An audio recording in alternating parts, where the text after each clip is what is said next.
दोस्तों, एक सवाल है और ईमानदारी से जवाब दीजिएगा। और अगर ये सवाल आपको परेशान करे तो समझ लीजिए ये ऑडियो बुक आपके लिए ही है।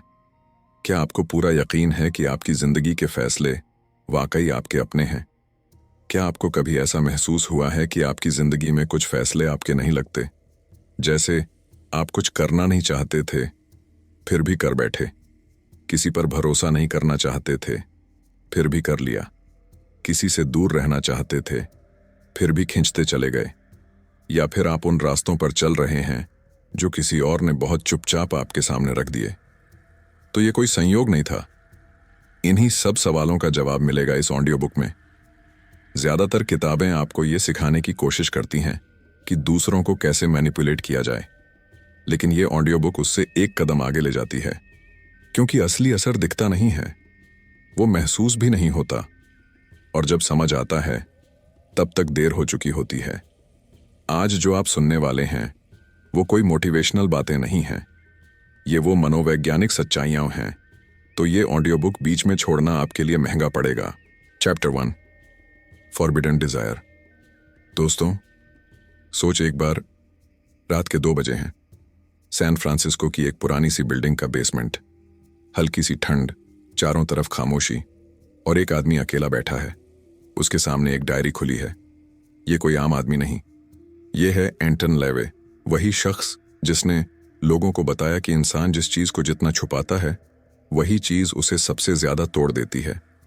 उस डायरी में एक लाइन बार बार खींची गई थी, इंसान उसी चीज से सबसे ज्यादा डरता है जिसे उसे छूने से मना किया गया हो। अब तुम सोच रहे होगे, ये लाइन क्यों? ये बात लेवे के दिमाग में आई कैसे? कहानी शुरू होती है। एक शादीशुदा बिजनेसमैन, बाहर से पूरा सधा हुआ, समझदार, कंट्रोल्ड आदमी। लोग उसको देखकर कहते थे, वाह, ये तो पूरा समझदार बंदा है।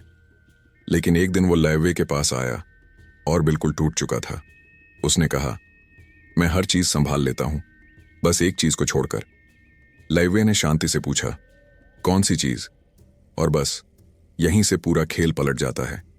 जिस चीज के खिलाफ वो आदमी सबसे ज्यादा बोलता था, जिसको छूना भी पसंद नहीं करता था, जिससे बचने का स्वांग करता था, वही चीज उसकी सबसे बड़ी कमजोरी बन चुकी थी।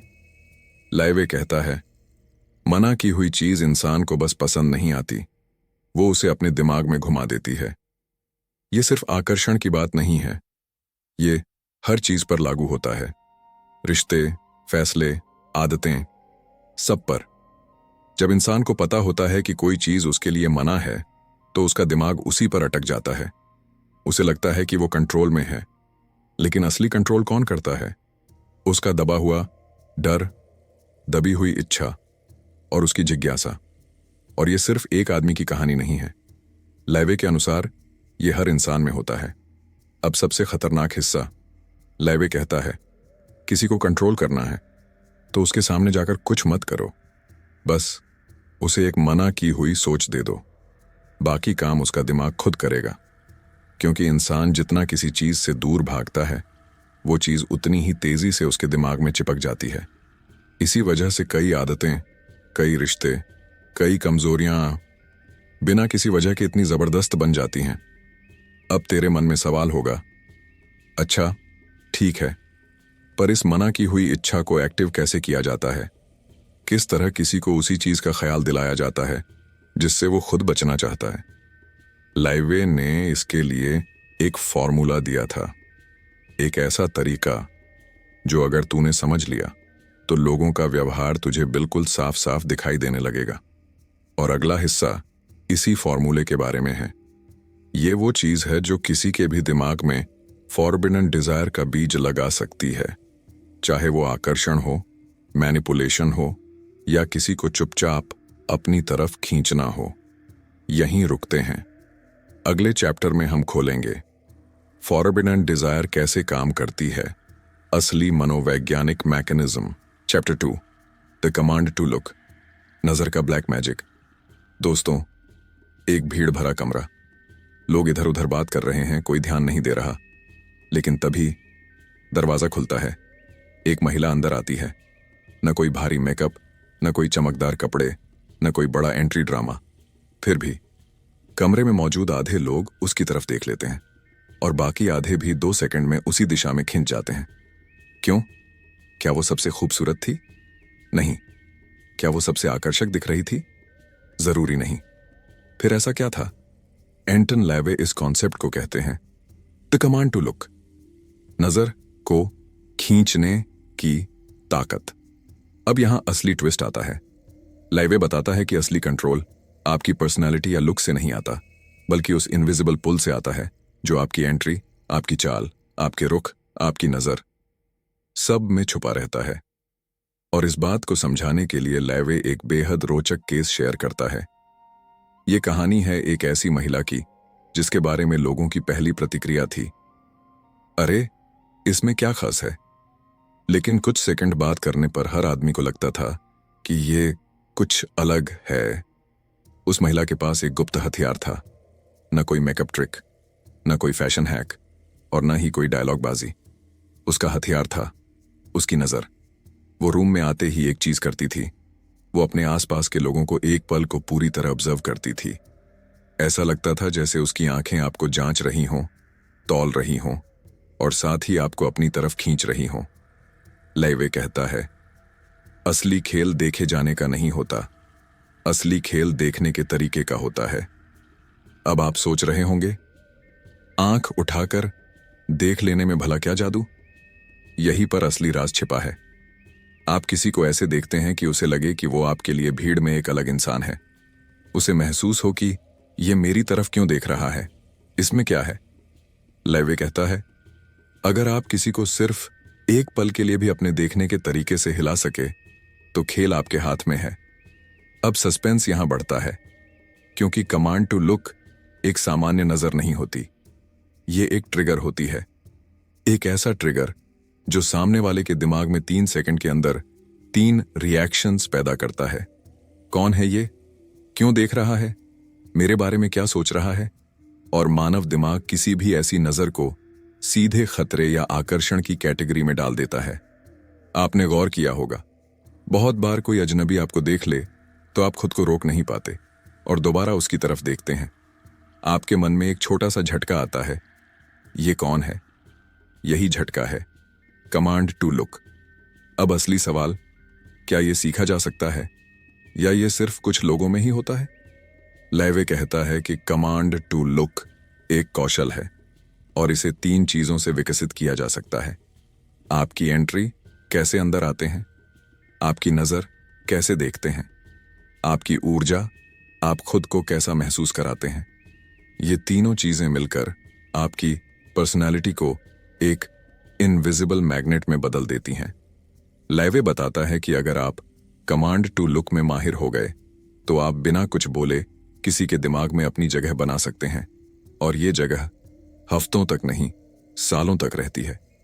पर असली राज अभी बाकी है। लैवे कहता है कि नजर में सबसे ज्यादा ताकत किस समय होती है, किस पल आपकी आंखें सामने वाले के दिमाग में सीधे बैठ जाती हैं। इसका जवाब वो अगले हिस्से में देता है, जहां वो बताता है कि कमांड टू लुक को कब और कैसे इस्तेमाल किया जाए ताकि सामने वाला आपकी तरफ खींचने से खुद को रोक न सके। अध्याय 3, सेडक्शन का साइंस, मिस्टिक अट्रैक्शन एक्सप्लेन्ड। जरा एक पल के लिए सोचिए, आपने कभी किसी इंसान को देखा है जो आपको पहली नजर में ही अलग लगा हो? न वो सबसे सुंदर हो, न सबसे स्मार्ट, फिर भी उसकी तरफ आपका ध्यान अपने आप खींच जाए। आपको लगे इसके बारे में कुछ समझ नहीं आ रहा, पर यह अलग है। एंटन लैवे इसी चीज को कहते हैं मिस्टिक अट्रैक्शन।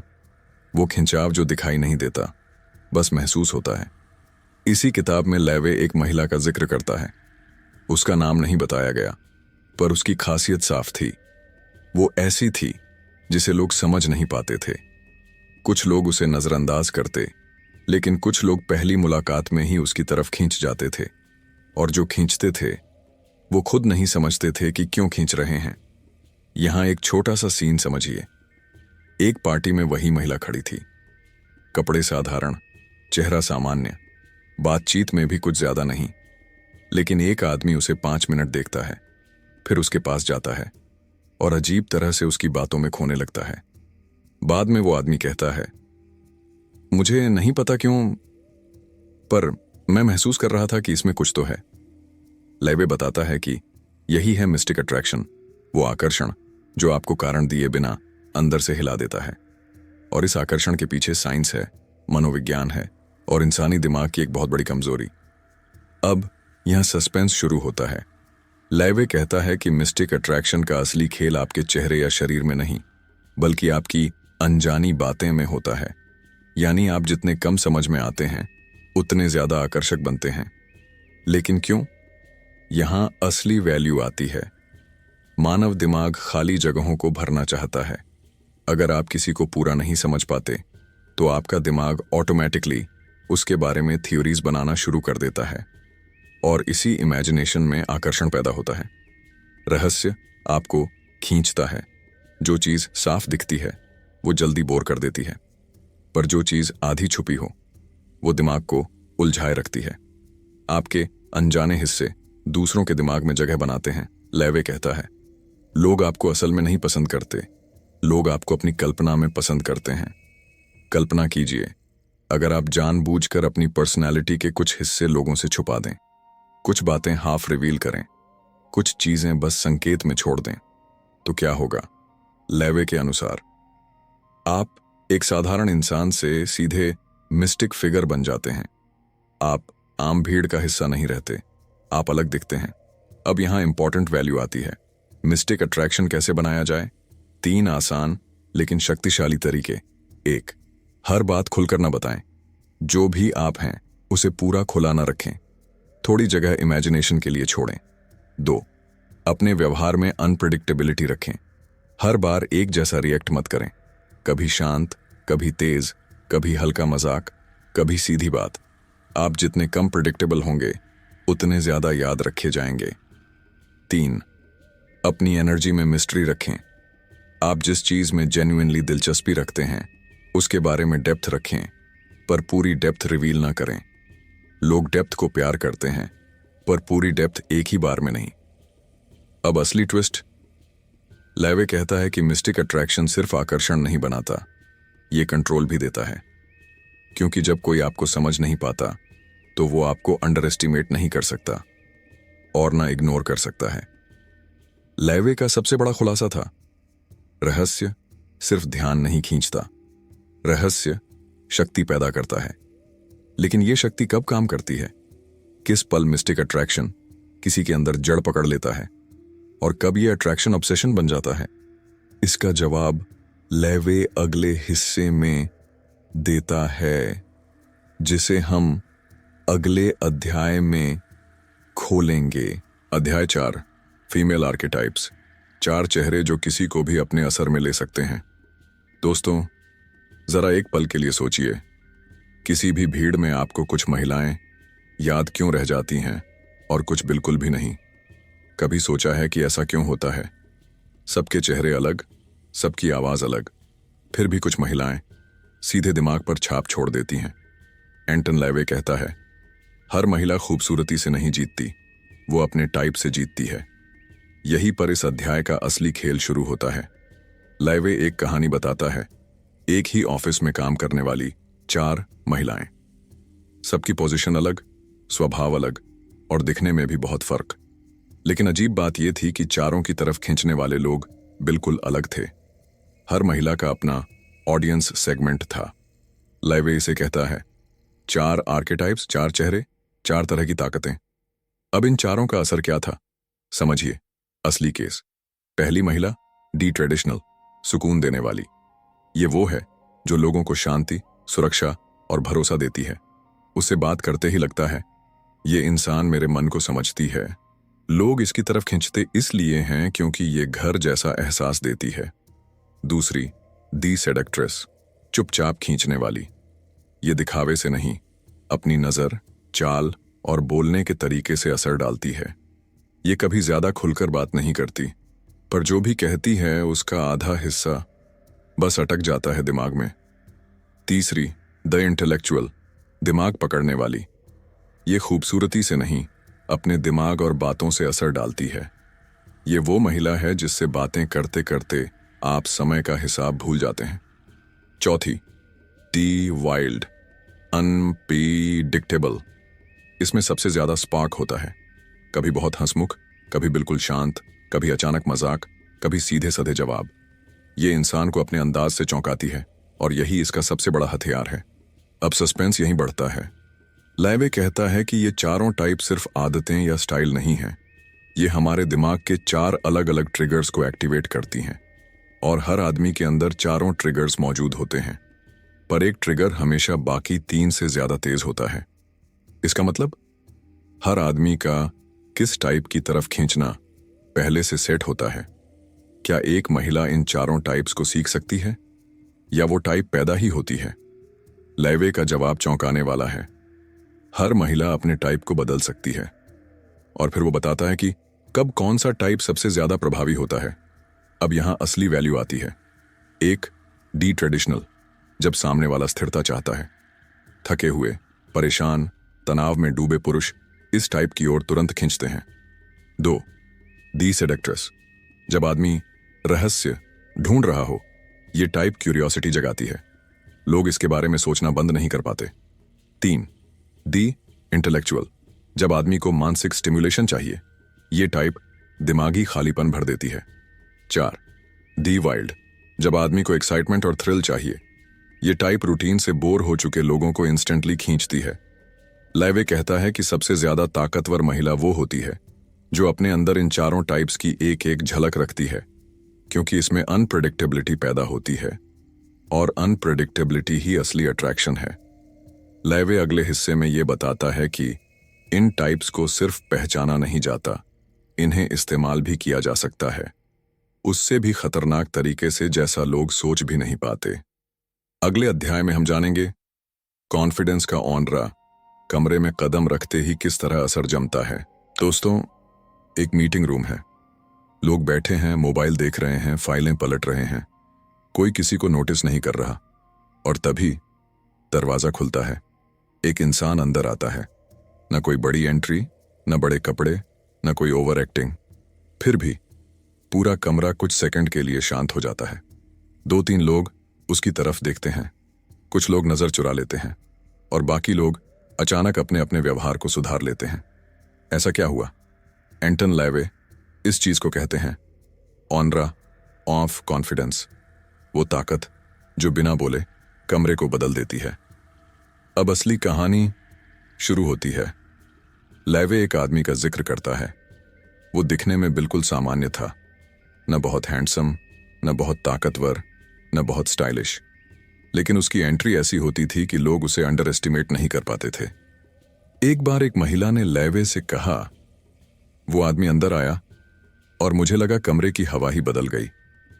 लैवे ने उस व्यक्ति को कई दिनों तक ऑब्जर्व किया और फिर उसने कहा, कॉन्फिडेंस कोई दिखावा नहीं, ये एक अंदरूनी वाइब्रेशन है। अब सस्पेंस यहीं बढ़ता है। आखिर ऐसा क्या था उस आदमी में जिससे लोग उसे इग्नोर नहीं कर पाते थे? लैवे के अनुसार कॉन्फिडेंस का ऑनरा 3 चीजों से बनता है। 1, आपकी चाल, आप कैसे चलते हैं। लैवे नोट करता है कि वो आदमी तेज नहीं चलता था, धीमा भी नहीं, उसकी चाल स्टेडी थी, जैसे उसे कहीं भी पहुंचने की कोई जल्दी नहीं हो। लैवे कहता है, कमरे में जल्दी मत घुसिए, कमरे को आपको देख लेने दीजिए। 2, आपका शरीर, आपकी खड़े रहने की भाषा। वो आदमी कंधे पीछे रखता था, थोड़ी हल्की ऊपर और हाथ सहज अवस्था में, न चेस्ट फुलाया हुआ, न कमजोर सा पोस्चर, बस शांत और स्थिर। लैवे के अनुसार स्थिर शरीर अस्थिर दिमागों को हिला देता है। 3, आपकी नजर, नजरों की दिशा ही खेल बदल देती है। वो आदमी लोगों को स्कैन नहीं करता था, वो बस एक नजर घुमाता था और लगता था जैसे कमरे की एनर्जी को पढ़ रहा हो। ये नजर इंट्रूसिव नहीं थी, लेकिन वीक भी नहीं। लैवे कहता है, आंखें आवाज से ज्यादा बोलती हैं। क्या कॉन्फिडेंस का ऑनरा सिर्फ जन्मजात होता है या इसे बनाया जा सकता है? लैवे का जवाब बिल्कुल सीधा है। जो लोग खुद को महत्व देते हैं, दुनिया उन्हें महत्व देना शुरू कर देती है। लैवे इस ऑनरा को बनाने के 4 बेहद आसान स्टेप्स बताता है। स्टेप 1, कमरे में घुसते ही नजरें स्थिर रखें, इधर उधर मत भागाइए, सिर्फ एक स्टेडी नजर, जो दिखाए कि आप कंफर्टेबल हैं। स्टेप 2, पहले 5 सेकंड में अपनी गति न बदलें। जिनके अंदर इनसिक्योरिटी होती है वे कमरे में आते ही जल्दी करते हैं, कॉन्फिडेंट लोग नहीं। स्टेप 3, आवाज धीमी और साफ रखें। लाइवे लिखता है, कॉन्फिडेंट आवाज तेज नहीं होती, वो बस साफ होती है। स्टेप 4, शरीर को रुका हुआ लेकिन टेंस नहीं रखें, यानी आप रिलैक्स हों पर लापरवाह नहीं। अब एक्स्ट्रा वैल्यू जोड़ते हैं। लाइवे कहता है कि कॉन्फिडेंस का ऑनरा तब सबसे ज्यादा शक्तिशाली होता है जब आप चुप हों, क्योंकि चुप्पी लोगों को सोचने पर मजबूर करती है। ये आदमी इतना शांत क्यों है? इसके दिमाग में क्या चल रहा है? ये किस चीज में इतना साफ है? और यही मेंटल डिस्टर्बेंस आपके कॉन्फिडेंस को 10 गुना बढ़ा देती है। लाइवे अगले हिस्से में बताता है आवाज का खेल, किस तरह आपकी आवाज किसी के दिमाग में घुस जाती है और वहीं टिक जाती है। अध्याय 6, वॉइस मैनिपुलेशन। दोस्तों, आपने कभी किसी इंसान को सुना और महसूस किया है कि उसकी आवाज में कुछ ऐसा है जो आपको खींच लेता है? न शब्द जरूरी होते हैं, न बातें बड़ी होती हैं, बस एक आवाज और अंदर कहीं कुछ बदल जाता है। एंटन लाइवे इसी चीज को कहते हैं वॉइस मैनिपुलेशन, यानी आवाज की वो ताकत जो सीधे दिमाग को छू लेती है। लाइवे एक महिला का जिक्र करता है। वो दिखने में बहुत साधारण थी, लोग उसे पहली नजर में याद नहीं रखते थे, लेकिन एक चीज थी जो किसी को भी उसके पास रोक देती थी, उसकी आवाज। वो तेज भी नहीं बोलती थी, धीमी भी नहीं, पर उसकी आवाज में एक अजीब सी डेप्थ थी। ऐसी डेप्थ जो इंसान को महसूस कराती थी कि वो जो बोल रही है वो महत्व रखता है।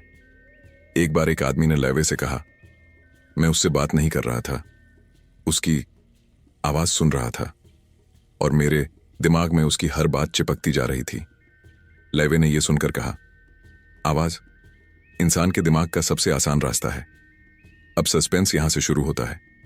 लाइवे बताता है कि आवाज 3 चीजें करती है। आपको अलग बनाती है, आपको यादगार बनाती है और सामने वाले को आपके करीब खींचती है। लेकिन कैसे? अब असली वैल्यू आती है। लाइवे आवाज की ताकत को 3 हिस्सों में बांटता है। 1, टोन। आप कैसे बोलते हैं? टोन वो चीज है जो शब्दों से पहले पहुंचती है। आप गुस्से में बोलें, शांत बोलें या आधा मुस्कुराकर बोलें, सामने वाला सबसे पहले टोन को महसूस करता है। लाइवे कहता है, अगर टोन सही हो तो शब्द कम भी चले जाते हैं। 2, पेस, आपकी गति। तेज बोलने वाले कमजोर लगते हैं, बहुत धीमे बोलने वाले असुरक्षित, पर स्टेडी गति में बोलने वाला व्यक्ति आत्मविश्वासी लगता है। लाइवे लिखता है, धीमा बोलना नहीं, नियंत्रित बोलना आकर्षक होता है। 3, वॉल्यूम, कितना जोर से बोलते हैं। कॉन्फिडेंट लोग जोर से नहीं बोलते, वे साफ बोलते हैं। उनकी आवाज में दबाव नहीं, यकीन होता है। क्या यह ताकत सिर्फ कुछ लोगों में होती है? क्या आवाज में ऐसा असर पैदा करना जन्मजात होता है? लाइवे का जवाब चौंकाने वाला है, नहीं, आवाज को बदला जा सकता है। और यहीं से असली गेम शुरू होता है, क्योंकि आवाज को बदलने का तरीका बहुत सरल है। आवाज में असर लाने के 3 तरीके। टेक्निक 1, सांस का नियंत्रण। तेज सांस, तेज अस्थिर आवाज, धीमी सांस, स्टेडी आवाज, और स्टेडी आवाज, प्रभावशाली आवाज। लाइवे कहता है, आवाज का खेल 70% सांस का खेल है। टेक्निक 2, वाक्यों के बीच हल्का रुकना। ये रुकना सामने वाले के दिमाग में आपकी बात जगह देता है। ये रुकना ही आपको ऑथोरिटेटिव बनाता है। टेक्निक 3, हर शब्द में भाव डालना। खाली बोलने से असर नहीं होता, भाव से बोलने पर वो आवाज दिमाग में उतरती है और वहीं टिक भी जाती है। अब आता है चैप्टर का असली ट्विस्ट। लाइवे कहता है, अगर आपकी आवाज में डेप्थ है तो सामने वाला आपकी बात पर सोचने से खुद को रोक नहीं सकता, और जो इंसान सोचने पर मजबूर हो जाए वो आपकी बातों के प्रभाव से बच ही नहीं सकता। लाइवे अगले हिस्से में बताता है कि आवाज के बाद सबसे बड़ा हथियार है ह्यूमन वीकनेस डिकोडर, यानी सामने वाले की कमजोरी पहचानने की कला। क्योंकि जब आप किसी की आवाज से उसके दिमाग में जगह बना लेते हैं तो अगला कदम है उसके भीतर की कमजोरी को पहचानना। और यही होगा हमारा अगला अध्याय, ह्यूमन वीकनेस डिकोडर, सब इंसान एक जैसे नहीं होते। दोस्तों, आप किसी भीड़ में खड़े हैं, लोग हंस रहे हैं, बात कर रहे हैं, अपने अपने काम में लगे हैं। ऊपर से सब बिल्कुल सामान्य दिखते हैं, लेकिन अगर आप ध्यान से देखें तो हर इंसान के अंदर एक वीक स्पॉट छुपा होता है। एक ऐसा बिंदु जिस पर हल्का सा दबाव उसे अपनी असली हालत दिखा देता है। एंटन लेवे इसी चीज को कहते हैं वीकनेस डिकोडर, किसी इंसान की छिपी कमजोरी पहचानने की ताकत। लेवे एक आदमी का जिक्र करता है जो बाहर से बहुत टफ और कॉन्फिडेंट दिखता था। लोग उससे डरते भी थे, उसका सम्मान भी करते थे। लेकिन लेवे ने उसके अंदर एक ऐसी कमजोरी पकड़ ली जिससे वो आदमी कुछ ही मिनटों में पूरी तरह खुल गया। ये किस्सा ऐसे शुरू होता है। लेवे उस व्यक्ति से कैजुअल बात कर रहा था, लेकिन तभी उस आदमी ने एक छोटी सी बात पर अचानक अपनी आवाज हल्की कर ली। उसका चेहरा थोड़ा नीचे झुक गया और उसकी हंसी बनावटी लगने लगी। बस इतने छोटे से बिहेवियर ने लेवे को बता दिया कि उसका वीक पॉइंट क्या है। वो कमजोरी थी अकेलेपन का डर। वो आदमी टफ लगता था क्योंकि वो हमेशा ग्रुप में रहता था, लोगों से घिरा रहता था, कभी अकेला नहीं दिखाई देता था। लेवे इतना ही कहता है, जो इंसान दुनिया को अपने सबसे मजबूत रूप में दिखाता है, अक्सर उसकी सबसे गहरी कमजोरी वहीं छुपी होती है। लेवे बताता है कि हर इंसान की कमजोरी 4 में से किसी एक कैटेगरी में आती है। 1, भावनात्मक कमजोरी। ये इंसान प्यार, ध्यान, तारीफ या जुड़ाव से टूटता है। इसे इग्नोर कर देना या एक्स्ट्रा ध्यान दे देना दोनों इफेक्ट डालते हैं। 2, अहंकार की कमजोरी। ये इंसान मैं में जीता है, इसे चैलेंज मत कीजिए, छोटी तारीफ भी इसका माइंड बदल देती है। 3, डर की कमजोरी। ये इंसान रिजेक्शन, फेलियर, अकेलापन या कंपैरिजन से डरता है, उसका व्यवहार इसी डर से चलता है। 4, चाहत की कमजोरी। ये इंसान किसी एक इच्छा से खींचता है, स्टेटस, पैसा, चाहत, सेक्स, थ्रिल, और उसकी दुनिया उसी डिजायर के इर्द गिर्द घूमती है।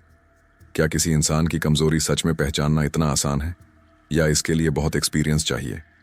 लेवे का जवाब है, नजर रखना सीखिए, कमजोरी खुद सामने आ जाएगी। लेवे बताता है कि किसी इंसान की कमजोरी पकड़ने के 3 बेहद आसान सिग्नल हैं। सिग्नल 1, वो चीज जिसे वो छुपाने की कोशिश करे। जो इंसान अपने बारे में जरूरत से ज्यादा डिफेंड करे, वहीं उसकी कमजोरी होती है। सिग्नल 2, वो बात जिस पर उसकी टोन बदल जाए। हल्का सा हंसना, नजरें झुकना या तेज बोलना, इनमें से कोई भी बदलाव वीक स्पॉट की तरफ इशारा करता है। सिग्नल 3, वो टॉपिक जहां वो जरूरत से ज्यादा दिलचस्पी दिखाए। किसी इंसान की ओवर इंटरेस्ट हमेशा उसका खालीपन बताती है। अब इस अध्याय का ट्विस्ट, लेवे कहता है, किसी इंसान पर असर डालना हो तो पहले उसे समझिए, क्योंकि अगर आप उसकी कमजोरी पहचान गए तो आप जान जाएंगे कि वो किस चीज से खींचेगा और किस चीज से टूटेगा। यानी असली शक्ति समझने में है, न कि जोर लगाने में। लेवे अगले अध्याय में बताता है, कमजोरी जानने के बाद अगला कदम है कैसे अपनी पर्सनालिटी को ऐसा बनाया जाए कि आपका झूठा रूप भी लोगों को असली लगे। अध्याय 8, काउंटरफिट पर्सनैलिटी, नकली छवि जो असली असर छोड़ती है। दोस्तों, आप किसी इंसान से पहली बार मिलते हैं, वो बहुत पॉलिश्ड, बहुत सेटल्ड, बहुत कॉन्फिडेंट लगता है। आप 5 से 10 मिनट बात करते हैं और आपके मन में भरोसा बन जाता है, ये इंसान अपनी जगह पर ठहरा हुआ है। लेकिन असली ट्विस्ट, कुछ हफ्तों बाद पता चलता है कि उसका आधा पर्सनैलिटी हिस्सा बनाया हुआ था, रियल नहीं। एंटन लेवे इसे कहते हैं काउंटरफिट पर्सनैलिटी, नकली नहीं, रणनीतिक छवि।